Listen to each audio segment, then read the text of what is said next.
Halo guys, ketemu lagi di channel Study with Vale. Belajar senang, cara mudah, ulangan bisa.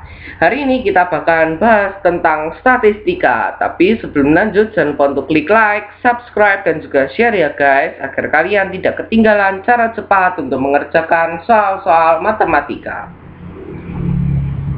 Ya, jadi yang pertama kita harus paham dulu apa itu definisi dari statistika. Statistika adalah ilmu yang mempelajari cara-cara dan aturan dalam pengumpulan, penyajian, pengolahan, serta pengambilan kesimpulan dari suatu data.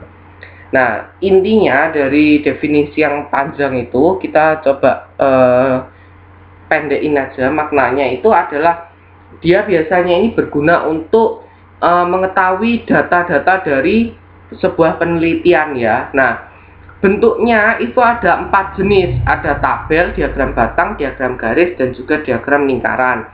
Kalau berdasarkan penelitian itu biasanya jarang ya orang yang menggunakan diagram lingkaran. Untuk menggunakan diagram lingkaran ini biasanya hanya data-data sekolah gitu ya, misalnya hobi dari siswa kelas 9 bla bla bla. Oke. Untuk penelitian biasanya orang-orang itu menggunakan diagram garis atau diagram batang. Tapi setiap jenis ini memiliki fungsi yang berbeda-beda sebenarnya. Oke. Apa itu fungsinya, lalu bagaimana juga bentuknya? Kalau kalian belum tahu, simak videonya sampai habis ya. Tapi jangan lupa untuk di subscribe, like, dan juga share, lalu komen sebanyak-banyaknya di channel Study with Vale. Oke. Yang pertama ada tabel. Nah, kita lihat tabel yang sebelah kiri dulu ya. Itu ada jenis kegiatan, ada renang, PMR, pramuka, keagamaan, dan juga seni tari. Ini yang sebelah kanan ada banyak siswa, ada 9, 6, 18, 12, dan juga 15. Nah, apakah yang sebelah kiri itu harus jenis kegiatan, lalu yang sebelah kanan harus banyak siswa? Kita baca penjelasannya yang sebelah kanan ya.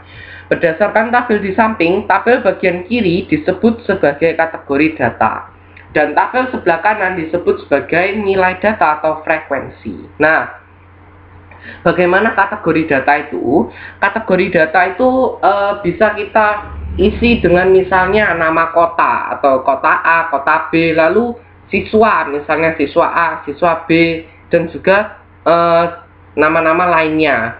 Sedangkan yang sebelah kanan itu memang biasanya kita isi dengan angka, namanya juga frekuensi atau banyaknya data gitu ya. Nah, misalnya nih ya, kita bisa isi dengan suhu 30 derajat, 40 derajat. Kita bisa isi dengan populasi.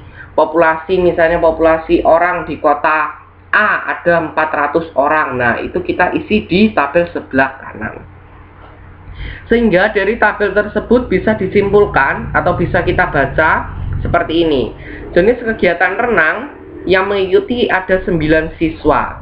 Jenis kegiatan PMR ada 6 siswa, pramuka ada 18 siswa, keagamaan ada 12 siswa, dan seni tari ada 15 siswa. Seperti itu ya cara membacanya. Untuk diagram batang, itu adalah diagram yang berbentuk batang atau balok. Tentu ya, tidak mungkin diagram batang bentuknya garis gitu ya. Oke, biasanya kita juga bisa lihat itu diagram batang ini bentuknya persegi panjang gitu ya. Yang pasti dia menjulurnya ke atas ya, tidak mungkin ke samping. Nah, diagram batang ini biasanya untuk membandingkan antar nilai data. Bagaimana itu? Antar nilai data itu maksudnya gini.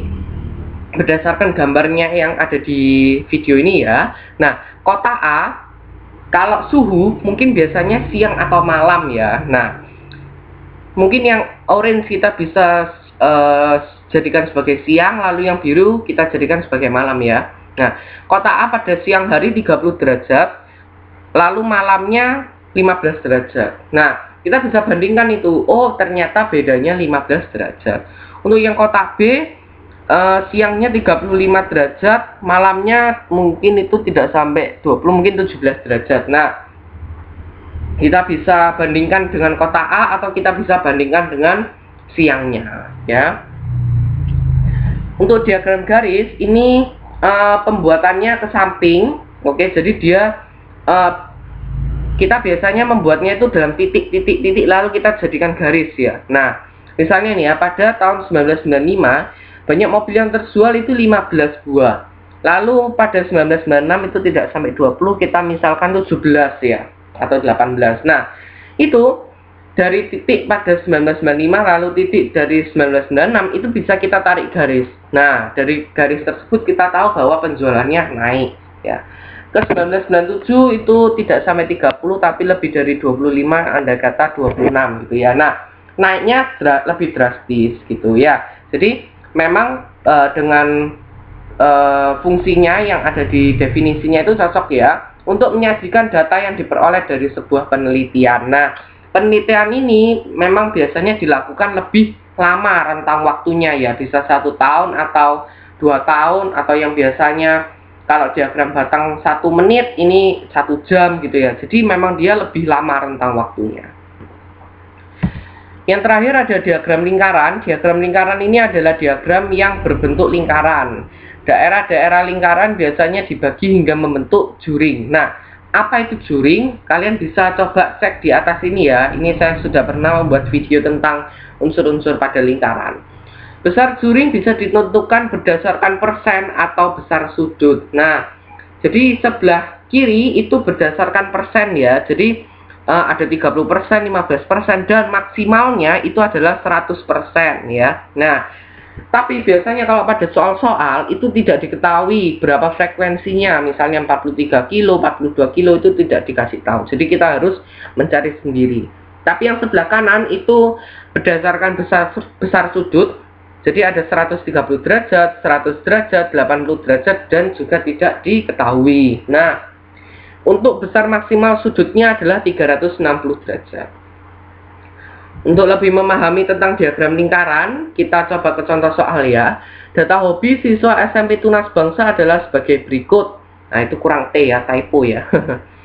Apabila total seluruh siswa SMP Tunas Bangsa ada 1.800 orang, berapa orang yang memiliki hobi bermain musik? Memang di sini kita tidak dikasih tahu berapa derajat ya, tapi coba kita ke pembahasan agar tahu berapa derajat untuk yang bermain musik.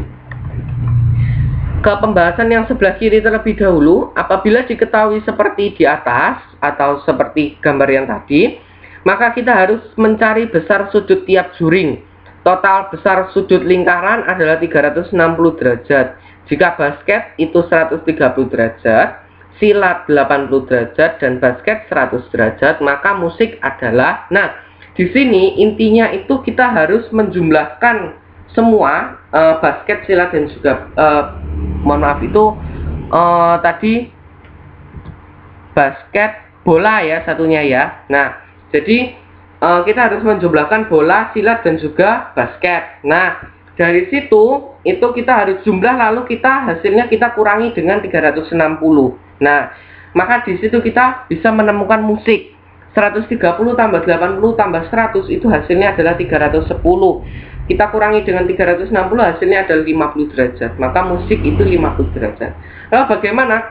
Karena ditanya itu berapa banyak orangnya, maka kita menggunakan rumus seperti ini. Banyak anak yang memiliki hobi bermain musik adalah, nah, kita menggunakan perbandingan, oke, perbandingan pecahan itu ya. Yang sebagai pembilang itu kegiatan yang ditanyakan, yaitu musik ya. Lalu penyebutnya kita menggunakan banyak frekuensi pada soal. Frekuensinya berapa? Itu adalah 1.800 orang. Nah, maka kita menggunakan bermain musik per seluruh siswa dikalikan 360 derajat, karena yang diketahui adalah banyak frekuensi atau total semua anak yang ada di SMP Tunas Bangsa ya. Maka 50 per 1.800 dikali 360. 1.800 dibagi 360 hasilnya 5. 50 kita bagi dengan 5 hasilnya adalah 10 orang. Oke. Maka banyak anak yang memiliki hobi bermain musik ada 10 orang. Bukan termasuk saya tidak suka bermain musik. Falas nanti. Contoh soal yang kedua, ini kita menggunakan persen. Perhatikan diagram berikut. Berdasarkan gambar di atas, banyak orang yang suka makan soto ada 160 orang. Berapa banyak orang yang suka makan sate? Wah, ini kalau saya semua suka ini. Bakso suka, soto suka, mie suka, gado-gado suka, sate juga suka ya. Kita ke pembahasannya. Persentase pada sate yang ditanyakan, oke? Jadi persentase sate itu sama dengan yang tadi, tapi kita tidak menggunakan 360, kita menggunakan 100%, oke?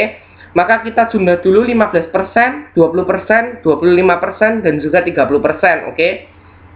Kita jumlah hasilnya 90%, maka 100 kurangi 90 adalah 10%. Banyak orang yang makan sate. Nah, itu kita menggunakan pembilangnya itu sebagai persentase yang ditanyakan, yaitu persentase sate, yaitu kita masukkan 10%. Persentase yang diketahui berapa? 20% ya. Nah, kita kalikan dengan 160 orang. Oke. Persennya kita coret, lalu 160 kita bagi 20, hasilnya 8. Maka 10 kali 8 adalah 80 orang. Itu mungkin termasuk saya ya, karena saya juga suka makan sate. Maka jadi sehingga banyak orang yang suka makan sate, ada 80 orang. Oke. Nah, ini ada referensi soal, coba dijawab lalu dituliskan jawaban kalian di kolom komentar ya guys. Pertanyaannya adalah perhatikan diagram berikut. Itu di situ ada bela diri 12%, senam 20%, voli 30%, MIPA 10%, PMR 13%, dan robotik tidak diketahui berapa persen. Apabila jumlah anak yang mengikuti ekstrakurikuler ada 91 orang, berapakah yang mengikuti ekstrakurikuler robotik? Oke. Sekali lagi, apabila jumlah anak yang mengikuti ekstrakurikuler ada 91 orang, berapakah yang mengikuti ekstrakurikuler robotik? Oke.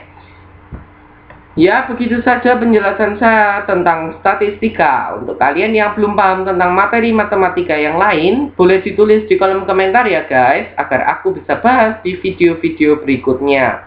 Yang penting jangan lupa untuk klik like, subscribe, dan juga share ya guys, agar kalian tidak ketinggalan cara cepat untuk mengerjakan matematika. Oke, bye-bye.